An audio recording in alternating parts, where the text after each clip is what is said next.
అందరికీ నమస్కారం. Welcome to my channel. ఈ వీడియోలో ముగిసిన జేఏసీ సమావేశం, ఉద్యోగులకు భారీ శుభవార్త, ప్రభుత్వం కీలక నిర్ణయం విడుదల. దీనికి సంబంధించిన పూర్తి వివరాలైతే వీడియోలో తెలుసుకుందాము. వీడియో ఎక్కడే గానీ స్కిప్ చేయకుండా ఎండ్ వరకు చూసేయండి. అప్పుడే ఇన్ఫర్మేషన్ పూర్తిగా అర్థమవుతుంది.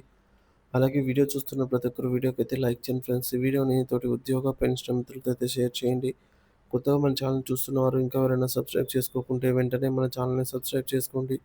దీని ద్వారా నేను చేసే లేటెస్ట్ వీడియోస్ అన్నీ మీ వరకు రీచ్ అవుతాయి. ఇక ఆలస్యం చేయకుండా వివరాల్లోకైతే వెళ్ళిపోదాము. ఫ్రెండ్స్, ఇక విషయానికొచ్చినట్లయితే నిన్నటి రోజున జేఏసీ జాయింట్ స్టాఫ్ కౌన్సిల్ సమావేశం అయితే జరిగిన విషయం మనందరికీ తెలిసిందే. అందులో చర్చించిన అంశాలు ప్రభుత్వం ఏమనింది, సమస్యలపై స్పష్టమైన హామీ ఏమిచ్చింది అనేది తెలుసుకుందాము. అలాగే ఈ యొక్క సమావేశంలో బొప్పరాజు వెంకటేశ్వర్లు గారు ఏం చెప్పారు, ఏమేమి ఉద్యోగుల తరపున కోరడం జరిగింది, ప్రభుత్వం ఏ ఏ వాటికి అంగీకరించిందనేది తెలుసుకుందాము.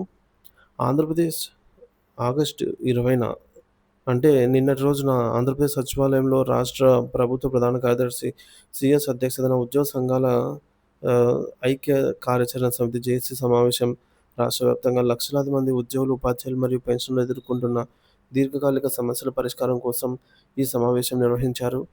జేఏసీ రాష్ట్ర అధ్యక్షులు ఏ. విద్యాసాగర్ నేతృత్వంలో ప్రతినిధి బృందం 24 ప్రధాన డిమాండ్లను, 68 శాఖాపరమైన సమస్యలతో కూడిన సమగ్ర వినతి ఆహ్, వినతి పత్రాన్నయితే ప్రభుత్వ ప్రధాన కార్యదర్శి దృష్టికి అయితే తీసుకెళ్ళింది. ఈ సమావేశంలో చర్చకు వచ్చిన కీలక అంశాలు, వాటి గురించి తెలుసుకుందాము. సమావేశంలో చర్చించిన ప్రధాన డిమాండ్లు విషయానికొచ్చినట్లయితే మొదటిది 12వ పీఆర్సీ కమిషన్ నియామకం. సమస్య ఏంటంటే ఉద్యోగుల వేతన సవరణ కోసం గత ప్రభుత్వ హయాంలో నియమితులైన 12వ వేతన సవరణ సంఘం commissioner doctor Manmohan Singh IAS కొత్త ప్రభుత్వం ఏర్పడిన తర్వాత తన పదవికి రాజీనామా చేశారు. దీనివల్ల జూలై 2023 నుంచే నూతన వేతన సవరణ అమలు కావాల్సి ఉన్నప్పటికీ కమిషనర్ లేకపోవడంతో ప్రక్రియ పూర్తిగా నిలిచిపోయింది. దీనివల్ల దాదాపుగా 2 ఏళ్లుగా ఉద్యోగులు, పెన్షనర్లు తీవ్రంగా నష్టపోతున్నారు. ఉద్యోగులు మరియు పెన్షనర్లకు న్యాయం జరిగేలాగా కాలయాపన చేయకుండా తక్షణమే నూతన పీఆర్సీ కమిషన్‌ను నియమించి వేతన సవరణ ప్రక్రియను వేగవంతంగా పూర్తి చేయాలని జేఏసీ నిర్ణయించింది. ఇక రెండవది కరువు భత్యం, డీఏ, డీఆర్ బకాయిల చెల్లింపు. రాష్ట్ర ప్రభుత్వ ఉద్యోగులు మరియు పెన్షనర్లకు సకాలంలో విడుదల కావాల్సిన కరువు భత్యం, డీఏ, డీఏ, డీఆర్ వాయిదాలు దీర్ఘకాలంగా పెండింగ్‌లో ఉన్నాయి. గత 3, 4 సంవత్సరాలుగా ఉద్యోగులు దాచుకున్న ఎర్న్డ్ లీవ్స్, సెలవు నగదు, పాత డీఏ బకాయిలు, 11 పీఆర్సీకి సంబంధించిన బకాయిలు కూడా విడుదల కాలేదు అనైతే తెలియజేయడం జరిగింది. ఇక ఈ మేరకు డిమాండ్ చూసుకున్నట్లయితే పెండింగ్‌లో ఉన్న అన్ని డీఏ, డీఆర్ వాయిదాలను వెంటనే మంజూరు చేయాలి. అదేవిధంగా పేరుకుపోయిన ఈఎల్స్, ఇతర బకాయిల చెల్లింపులకు ఆర్థిక శాఖ తక్షణమే ఆమోదం తెలిపి ఉద్యోగులకు ఆర్థిక ఇబ్బందులను తొలగించాలని కోరారు. మూడోది మధ్యంతర భృతి ఐఆర్ మంజూరు. పీఆర్సీ కమిషనర్ నియామకంలో తీవ్రమైన జాప్యం జరుగుతుండటం, పీఆర్సీ నివేదిక సమర్పణ ఆలస్యమయ్యే సూచనలు కనిపిస్తుండటంతో ఉద్యోగులు మరియు పెన్షనర్లకు తక్షణ ఆర్థిక ఉపశమనం అవసరము. ఈ జాప్యాన్ని దృష్టిలో ఉంచుకొని ప్రభుత్వ ఉద్యోగులు మరియు పెన్షనర్లకు తక్షణ ఉపశమనంగా మధ్యంతర భృతి మంజూరు చేయాలని జేఏసీ బలంగా కోరింది. పెన్షనర్ల సమస్యలు, రిటైర్మెంట్ ప్రయోజనాల చెల్లింపు. పదవి విరమణ చేసిన ఉద్యోగులకు గ్రాట్యుటీ, కమ్యుటేషన్ వంటి ప్రయోజనాల చెల్లింపులో తీవ్ర జాప్యం జరుగుతోంది. దీనివల్ల వారు తమ రిటైర్మెంట్ అనంతరం జీవితంలో పిల్లల పెళ్ళిళ్ళు, ఆరోగ్య అవసరాలు వంటి ముఖ్యమైన ఖర్చులకు ఇబ్బందులు పడుతున్నారు. సో, ఈ చెల్లింపులను తక్షణమే విడుదల చేయాలి అనైతే డిమాండ్ చేయడం జరిగింది. ఇక అదనపు పెన్షన్ పునరుద్ధరణ. గతంలో 70-75 ఏళ్ల వయసున్న వారికి 10% అలాగే 75-80 ఏళ్ల వారికి 15% అదనపు పెన్షన్ ఇచ్చేవారు.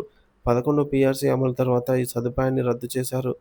వృద్ధాప్యంలో పెరిగే వైద్య ఖర్చులను దృష్టిలో ఉంచుకొని మానవతా దృక్పథంతో ఈ అదనపు పెన్షన్ సౌకర్యాన్ని తిరిగి పునరుద్ధరించాలి అనే డిమాండ్. ఇక కాంట్రాక్ట్ ఉద్యోగుల క్రమబద్ధీకరణ.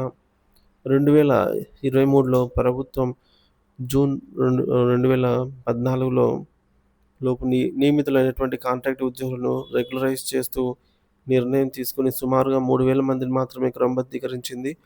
అంటే రెగ్యులరైజ్ చేసిందనమాట. అయితే అదే అర్హత కలిగిన మరో 7,000 మంది ఉద్యోగులు వివిధ శాఖల్లో ఇంకా మిగిలిపోయారు. వారిని రెగ్యులరైజ్ చేయాలి.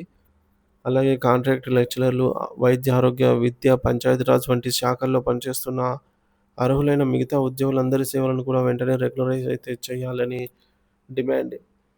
పదవీ విరమణ వయసు పెంపులో సమానత్వం. రాష్ట్ర ప్రభుత్వ ఉద్యోగుల పదవీ విరమణ వయసును 60-62 ఏళ్లకు పెంచింది ప్రభుత్వం. అదే ప్రయోజనాన్ని కొన్ని సంస్థలకు వర్తింపజేయలేదు. ఈ మేరకు ప్రభుత్వ ఉద్యోగులతో సమానంగా పబ్లిక్ సెక్టార్ యూనిట్ పీఎస్యూస్‌లో గురుకుల సొసైటీల్లో పనిచేస్తున్న ఉద్యోగులకు కూడా పదవీ విరమణ వయసును 62 ఏళ్లకు పెంచాలి అనైతే డిమాండ్ ఉంది. పాత పెన్షన్ విధానం ఓపీఎస్ పునరుద్ధరణ. డిమాండ్ ఏంటంటే సెప్టెంబర్ 1, 2004కు ముందు నియామక ప్రక్రియ ప్రారంభమై ఆ తర్వాత విధుల్లో చేరిన ఉద్యోగులకు సీపీఎస్ స్థానంలో పాత పెన్షన్ విధానాన్ని ఓపీఎస్ అమలు చేయాలి.